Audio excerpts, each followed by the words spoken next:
দীর্ঘ অপেক্ষার পর আবারও পথ চলা শুরু করলো দৈনিক আমার দেশ। রোববার সকালে কেক কেটে আনুষ্ঠানিকভাবে নতুন যাত্রার উদ্বোধন ঘোষণা করেন সম্পাদক ডক্টর মাহমুদুর রহমান। এ সময় বিভিন্ন শ্রেণী পেশার মানুষের প্রতিনিধিরা শুভেচ্ছা জানাতে ভিড় করেন আমার দেশ অফিসে। আগত পাঠক শুভাকাঙ্ক্ষীদের প্রত্যাশা, দেশের স্বাধীনতা, সার্বভৌমত্ব ও গণমানুষের কণ্ঠস্বর হবে আমার দেশ। আপোষ করবে না দুর্নীতি অনিয়মের সাথে। এই সময়টার জন্য অপেক্ষা করছিলাম যখন সেটা বের হবে। আজকে সেটা হলো এবং আমরা পত্রিকা হাতেও পেলাম। খুবই এক্সাইটেড। আমরা আশাবাদী এদেশের মানুষের আশা আকাঙ্ক্ষার প্রতিফলন ঘটাবে আমার দেশ পত্রিকা। এটা যেমন ছিল, আগে যেমন ছিল সেরকমই থাকবে, একদম নিরপেক্ষ থাকবে, সত্যই প্রচার করবে সব সময়। এটাই আমাদের। এ সময় বিভিন্ন রাজনৈতিক দল ও সংগঠনের প্রতিনিধিরা শুভেচ্ছা জানানোর পাশাপাশি তাদের প্রত্যাশা ব্যক্ত করেন। আমার দেশ আজকে নতুনভাবে প্রকাশিত হলো 14 বছর পরে। এটা আমাদের জন্য অত্যন্ত আনন্দের একটি বিষয় এবং আমরা মনে করি আমাদের মুখপাত্র প্রকাশিত হলো। আজকে এখানে এসে সবাই খুব আমরা সন্তুষ্ট প্রকাশ করছি, আল্লাহর কাছে শুকর গুজার করছি যে আমার দেশ আবার সমহিমায় ফিরে আসছে। আমার দেশকে আমার দেশ গ্রহণ করেছে, মূল কথা হচ্ছে এটা। দেশের প্রতিটি মানুষ, তরুণ তরুণী, যুবক বৃদ্ধ সবাই গ্রহণ করেছে।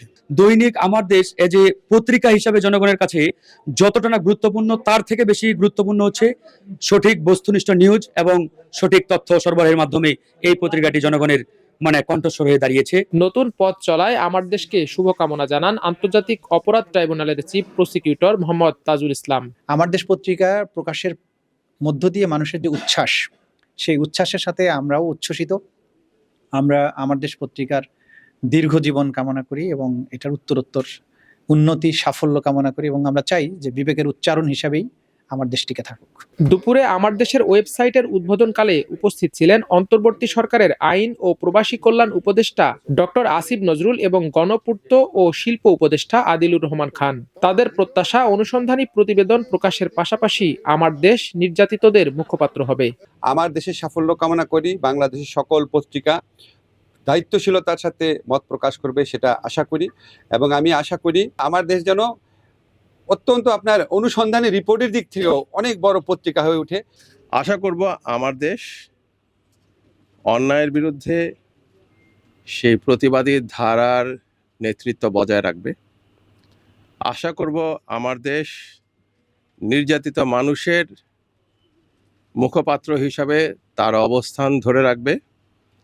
আমার দেশ সমস্ত অন্যায়, অবিচার এবং আগ্রাসনের বিরুদ্ধে সোচ্চার থাকবে। এ সময় সম্পাদক মাহমুদুর রহমান বলেন, পাঠক এবং রাষ্ট্র ছাড়া কারো কাছে দায়বদ্ধ থাকবে না আমার দেশ। আমরা সর্বতভাবে পূর্ণাঙ্গ নিউজ দেওয়ার চেষ্টা করব এবং আমরা আমাদের প্রতি সৎ থাকবো। আর একটা শেষ কথা, আমার দেশের পাঠক এবং রাষ্ট্র ছাড়া কারো কাছে দায়বদ্ধতা না। আরমান মুজাহিদ, আমার দেশ।